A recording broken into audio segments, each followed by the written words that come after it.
बहुत समय पहले की बात है। हिमालय की गोद में बसा एक छोटा सा गांव था, शांत, निर्मल और भगवान की भक्ति में रमा हुआ। वहां एक वृद्ध पुजारी रहते थे। नाम था हरिदास। हरिदास जी का जीवन केवल एक संकल्प पर टिका था। जब तक जीवन है, प्रभु की सेवा और उनकी आन की रक्षा ही मेरा धर्म है। हर सुबह सूरज की पहली किरण के साथ वे गांव के मंदिर में जाकर भगवान श्री राम की आरती करते, भजन गाते और गांव वालों को प्रेम, क्षमा और श्रद्धा का पाठ पढ़ाते। लेकिन एक दिन गांव पर एक अत्याचारी राजा की नजर पड़ी। राजा ने गांव पर अधिकार कर लिया और मंदिर को बंद करने का आदेश दे दिया। उसने कहा, भगवान को कोई नहीं देखता, वे पत्थर की मूर्ति हैं। अब से इस गांव में मेरी पूजा होगी, प्रभु की नहीं।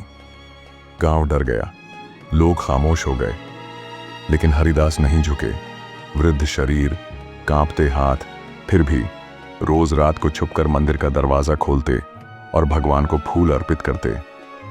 राजा को जब पता चला, उसने हरिदास को बुलाया और कहा, अगर तूने एक बार और मंदिर खोला तो तेरी जान ले लूंगा। हरिदास मुस्कुराए और बोले, मेरी जान तुझसे बड़ी नहीं, पर मेरे राम की आन तुझसे कहीं ऊपर है। जब तक सांस है, मैं राम की ज्योत जलाता रहूंगा। अगली रात हरिदास फिर मंदिर पहुंचे।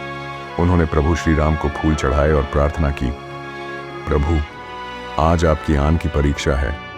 अगर मैं गलत हूं तो मुझे सजा मिले, लेकिन अगर आप सच्चे हो तो अपने भक्त की रक्षा करना। राजा ने सैनिक भेजे, लेकिन जैसे ही वे मंदिर के द्वार पर पहुंचे, तेज आंधी उठी, बिजली चमकी और मंदिर के चारों ओर प्रकाश की दीवार खड़ी हो गई। सैनिक भाग गए। राजा स्वयं पहुंचा, पर मंदिर के पास आते ही उसकी आंखें चौंधिया गईं और वह बेहोश होकर गिर पड़ा। सुबह जब होश आया, राजा बदला हुआ था। उसने मंदिर के सामने झुककर कहा, हरिदास, तेरा विश्वास झूठा नहीं था। सच में भगवान की आन सबसे बड़ी है।